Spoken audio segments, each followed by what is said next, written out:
सुमनसवन्दित सुन्दरि माधवि चन्द्र सहोदरि हेममयि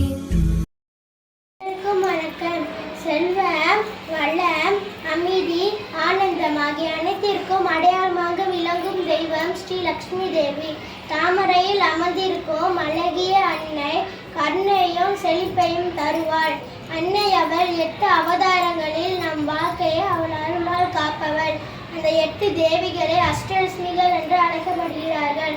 அஷ்டலட்சுமிகள் எனப்படும் அந்த 8 அம்சங்களும் நம் கண் முன்னே தோன்றி நமக்கு அருள் பாலிக்க வருகின்றார்கள்.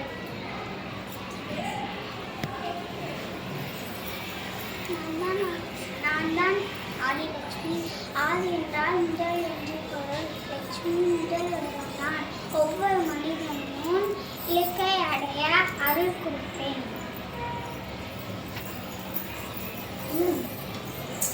நான் தான் தனலட்சுமி. தனம் என்றால் செல்வம். எங்கள் வாழ்க்கைக்கு செல்வத்தையும் செழிப்பையும் அருள்பவர் நானே. நான் தான் தானியலட்சுமி. தானிய என்றால் சேர்க்கப்பட்டவர் என்பது பொருள். உலகில் உள்ள அனைவருக்கும் பாகுபாடின்றி உடல் ஆரோக்கியத்துக்கு தேவையான அனைத்து விதமான ஊட்டச்சத்துக்களையும் நான் அளிப்பேன். நான் தான் கஜலட்சுமி. விலங்குகளான ஆடு, மாடு, பசு இனங்களை தங்களுக்கு அளித்து வாழ்க்கையை உயர்த்துவேன்.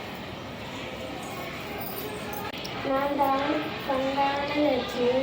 குழந்தைகள் தந்து தங்களிடம் ஆயுட்காலத்தை அதிகரித்து இந்த சந்தானலட்சுமி.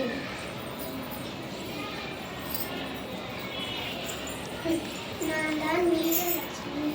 வீரனால் வாழ்க்கையில் பயமின்றி வெற்றி நடைபோட உறுதுணையாக இருப்பேன்.